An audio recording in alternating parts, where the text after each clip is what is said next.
Greetings all, it's Brian DeCastro, domestic athlete, human performance coach, on location in Bob Cajun up north at the in-laws place.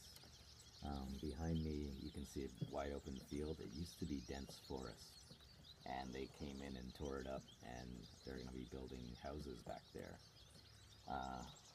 I'm not stranded in some remote location being dropped off by helicopters to do one of those survivor shows. So I just thought I'd create a different environment here to do this video blog.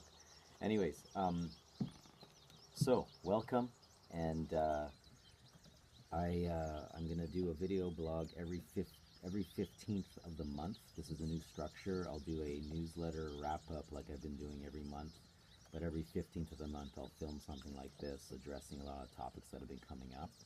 So that's what to expect with the new structure, which I mentioned before. I was adjusting a little bit.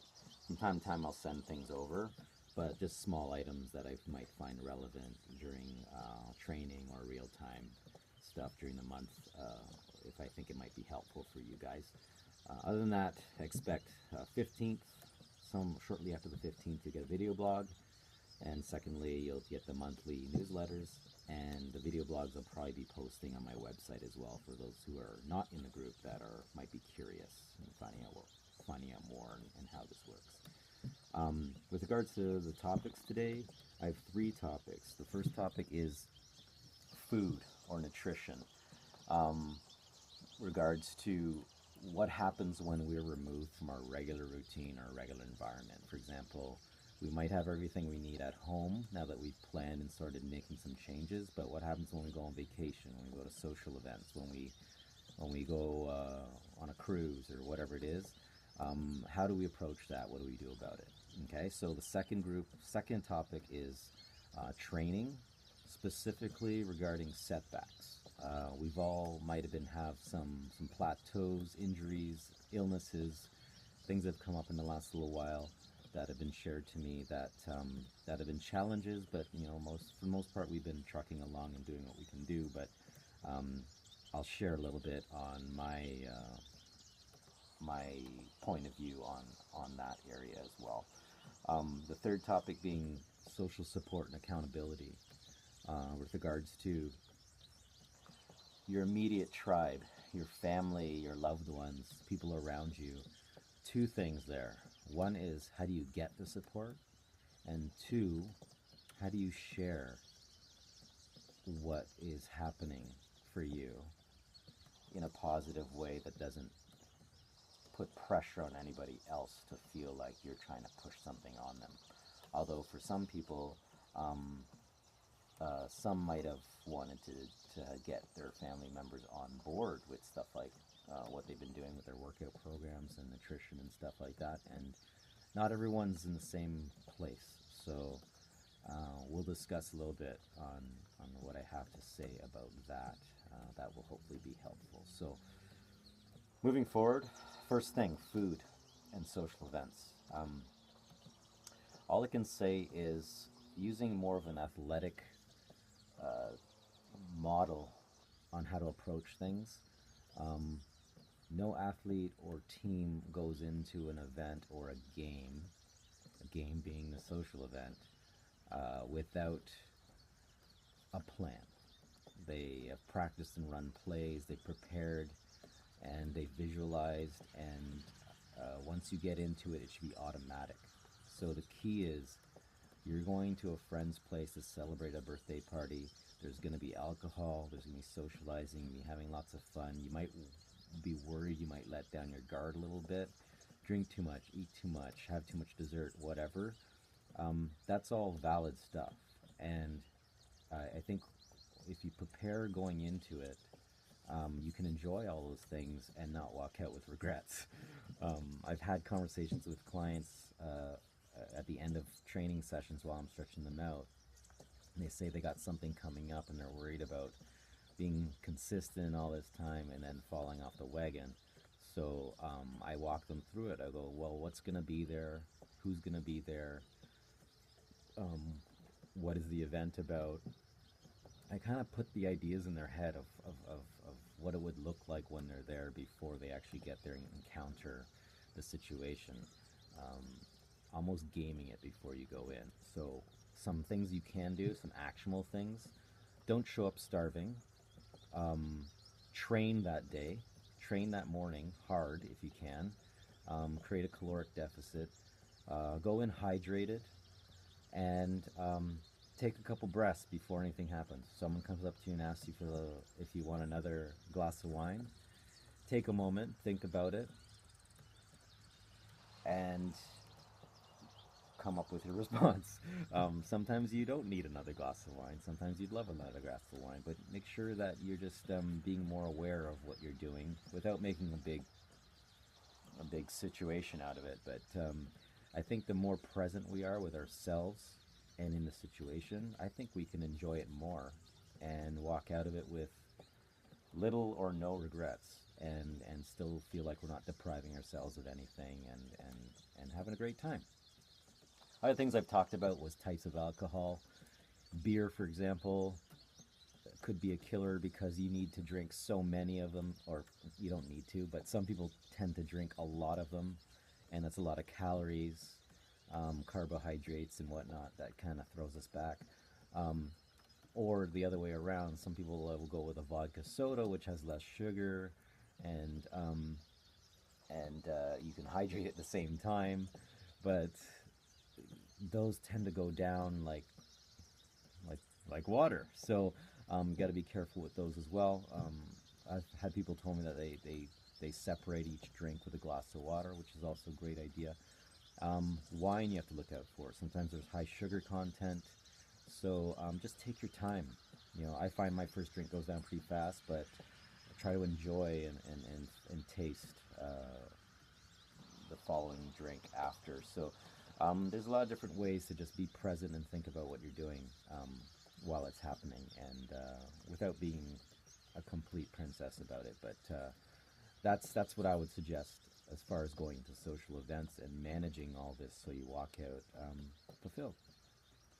So going into training, the main theme with regards to training is setbacks. So I can share a little bit of my own stuff, but I have heard people talk about getting sick a lot lately. Um, some with injuries, minor stuff, but just the setbacks that come along with training and getting on with life, and taking shit seriously. For me, I've been getting into my running and a little bit of my bodybuilding protocols in the gym, and changing up my training in a way that I want to rebuild my structures and stuff like that. So I've ran into some injuries with my elbows, some tendonitis, and just recently I got a calf knot in my calf, which has kind of messed up my running a little bit. So how do I deal with that? First, I'm pretty frustrated actually when it happens, because I'm making really great progress, but I'm just gonna work around it. I'm not gonna let that stop me from training. I'm just gonna shift my aerobic conditioning from the running for now to biking and rowing. I'd like to get to the pool at some point, but keep conditioning my body for endurance, which is the objective, as I rehabilitate my calf and keep moving forward. And in a sense that it's complementary to the training I have been doing. It gives my body a little bit of break of the regular routine. I've been working around the elbow injuries. They have been improving, and I've been really trying to be very patient and not forcing things, and making sure I do what is recommended to me to manage inflammation and pain and stuff. So whatever it is, just try to find the next path to keep yourself moving. Don't feel like this is a setback that's going to stop you from doing the work. Getting sick as well, one thing you want to look out for is once we get on a program, we're quite consistent. Remember that life is going on around us as well, and remember to continue to include the resting portion of your program. If we train more often, we also need to rest. So, what happens over time is if we're training a little bit over the amount that we can recover from, we become vulnerable to viruses. Our immune system's a little bit more compromised, a little bit overworked, and we can pick up these viruses that are always floating around. We can pick them up easier. So look out for that. How much are you training and how much are you allowing yourself to recover? Um, Meditation helps with that as well. Um, there's other things you can do like contrast baths to help after workouts, pre and post workout nutrition as well. This is not the, the platform to discuss those details, but we can get into a little bit of that. There's a lot of different things you can do to manage your recovery, but you got to make sure you're consciously considering it in your programming.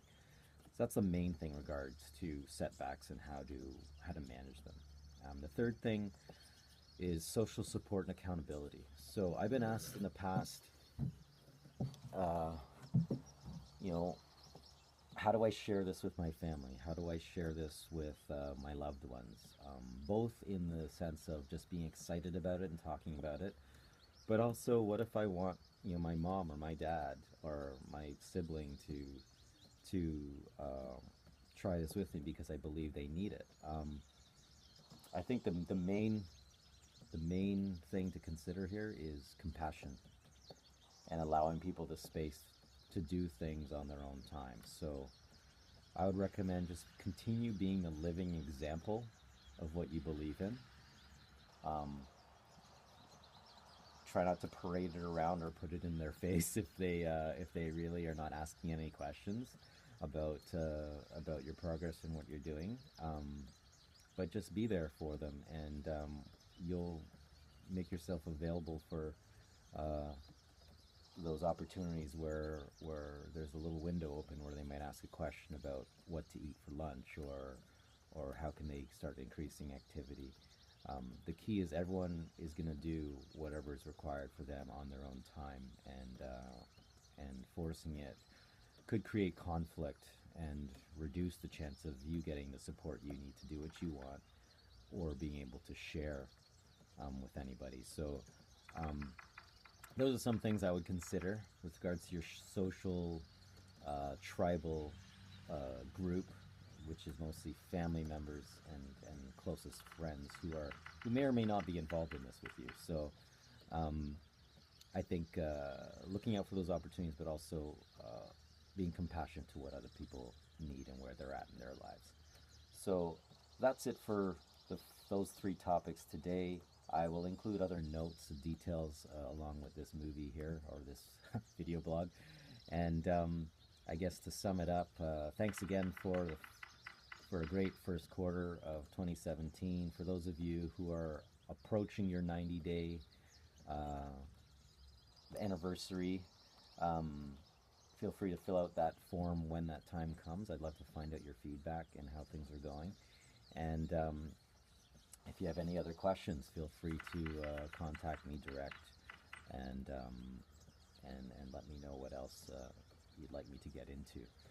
Um, and I guess to close it up, happy Easter, and enjoy the weekend with your families, and ease up, enjoy some chocolate, and but don't overdo it. And yeah, enjoy your time, and we'll see you soon. Thanks a lot. Bye.